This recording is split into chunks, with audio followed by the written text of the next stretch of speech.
시편 72번째 시간입니다. 오늘 말씀은 시편 68편 1절부터 18절 말씀입니다.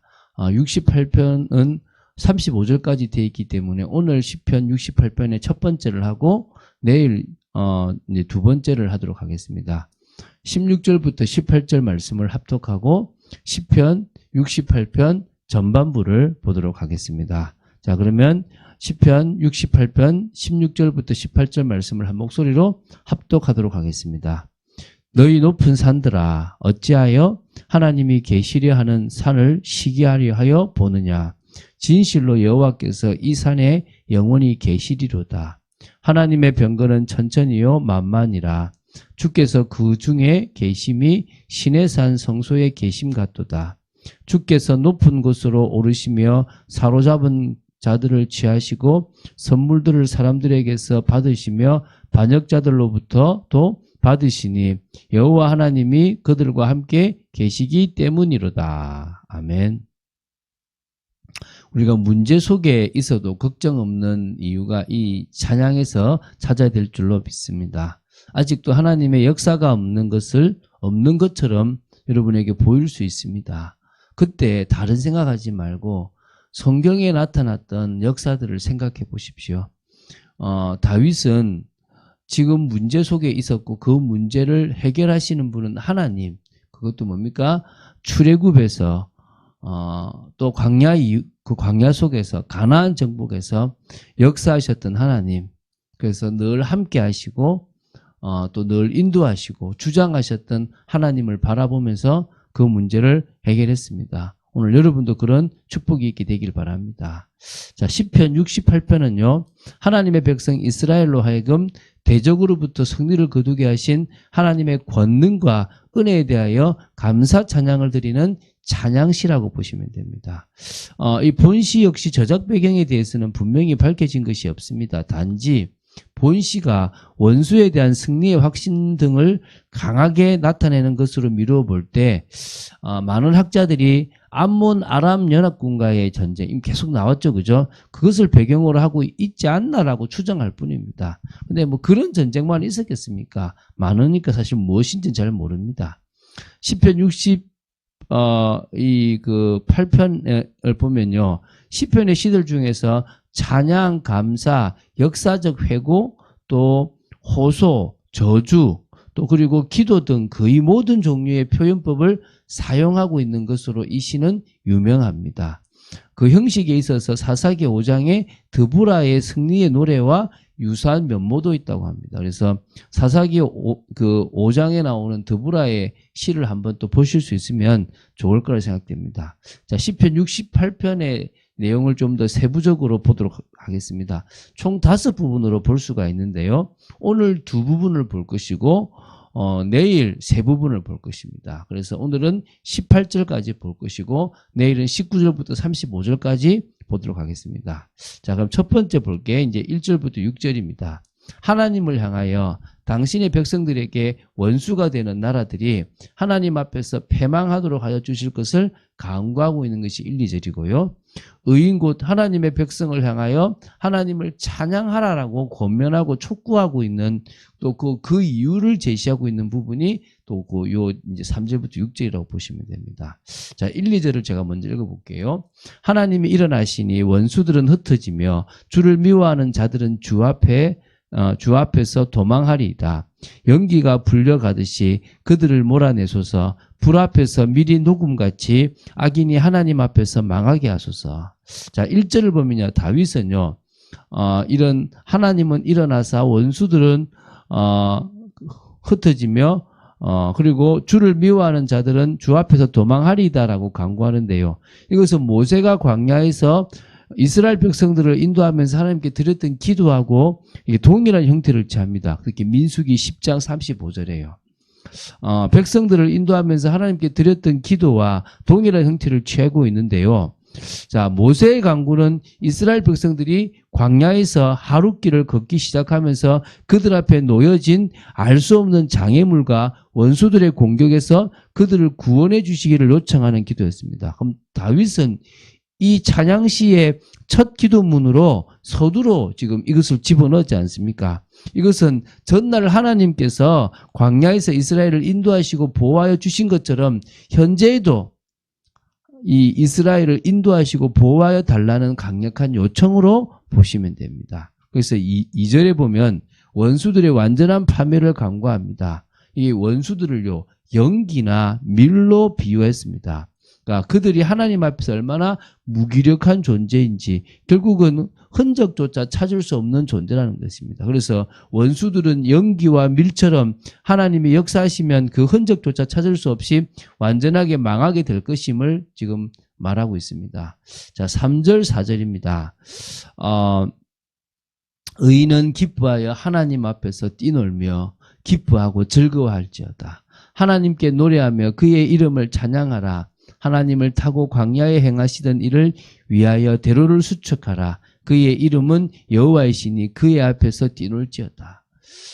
이스라엘 백성들이 홍해를 건너거나 전쟁에 이겼을 때 뛰어놀았을 것이고요. 또 다윗 역시 언약궤가 오벳 에돔의 집에서 예루살렘 다윗의 성으로 옮겼을 때에 앞에서 막 기뻐하고 뛰놀았습니다. 그런 모습처럼 너희들도 하나님을 향하여 기뻐하며 찬양할 것을 촉구하는 겁니다. 여러분, 하나님의 찬양할 때 폼 잡지 마세요. 그냥 기쁘고 즐겁고 감사하게 하나님 그 중심을 보시거든요. 정말 중심을 다해 찬양하시고 매일 찬양하는 여러분 되시기 바랍니다. 5절 6절입니다. 그의 거룩한 처소에 계신 하나님은 고아의 아버지이시며 과부의 재판장이시라. 하나님이 고독한 자들은 가족과 함께 살게 하시며 갇힌 자들은 이끌어내사 형통하게 하시느니라. 오직 거역하는 자들의 거처는 메마른 땅이로다. 이렇게 나옵니다. 여기 보면 고아와 과부가 나옵니다. 어떤 자들입니까? 사회에서 보호자와 후원자를 상실한 그런 정말 이렇게 어려운 사람들을 이야기합니다. 고독한 자 역시 인간의 사랑과 우정과 도움과 관심에서 배제된 그런 소외된 자를 말하고요.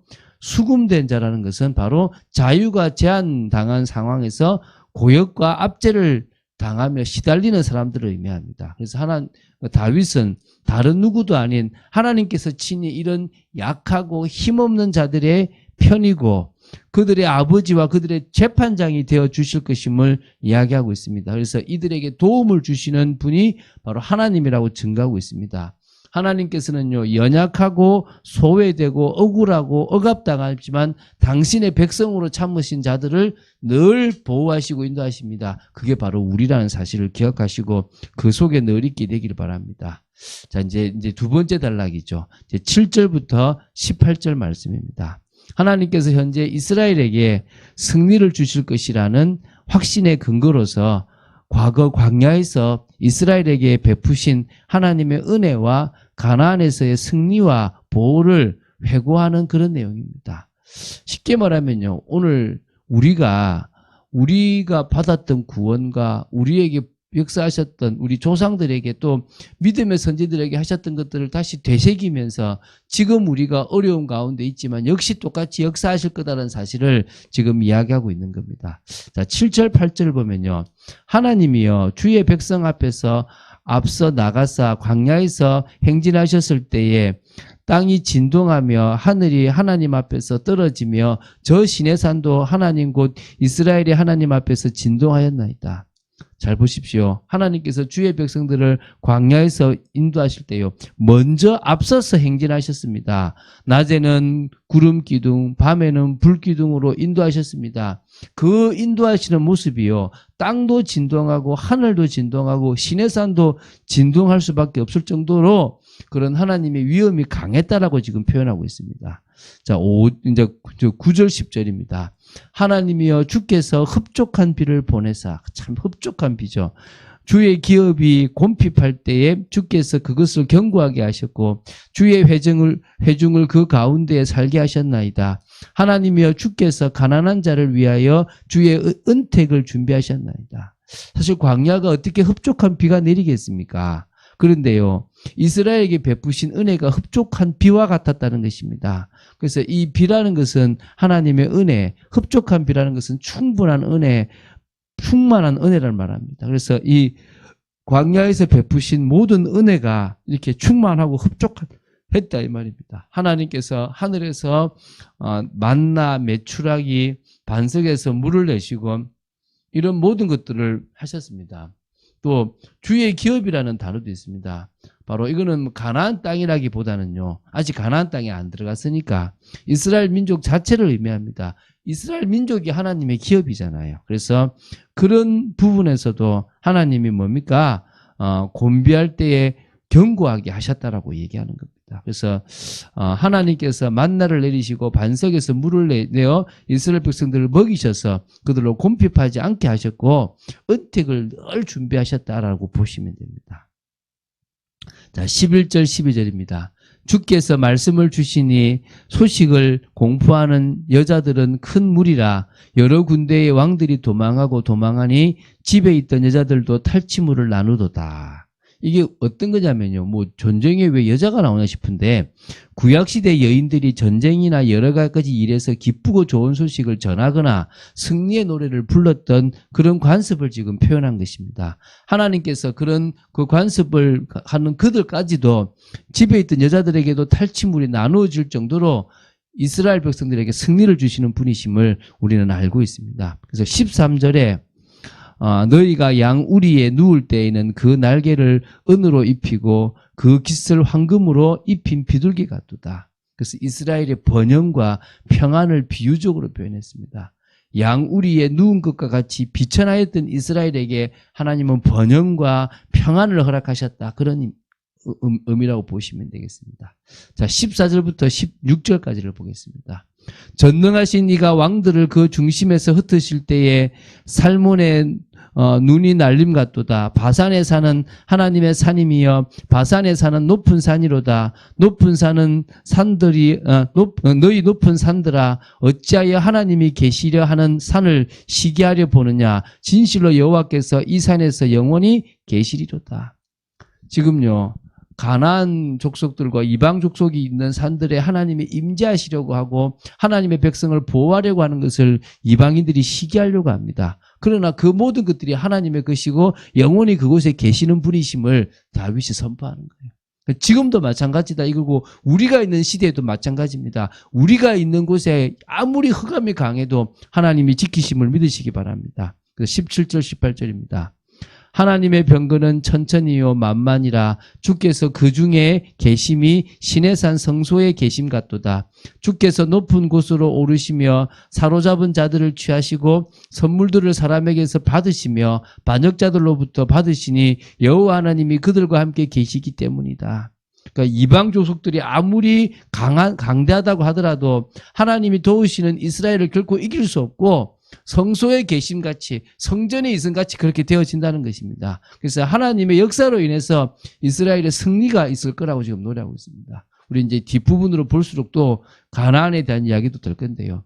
하나님이 이렇게 역사하시고 계십니다. 진정으로 우리에게 승리를 주시는 분은 하나님이십니다. 오늘도 문제나 어려움 가운데서 두려워하지 마시고 하나님을 보는 여러분 되시기를 주 예수 그리스도 이름으로 축원드립니다. 주는 그리스도시요 살아계신 하나님의 아들이심을 고백합니다. 오늘도 우리가 시편을 보며 이 68편에 나오는 하나님을 높이고 있습니다. 진정으로 아버지 하나님 구약의 광야의 길을 정말 되새기며 하나님의 은혜와 역사를 우리가 믿게 되어지기를 간절히 소원하며 늘 믿음 속에 있기를 간절히 소원합니다. 주 예수 그리스도 이름으로 기도드립니다. 아멘.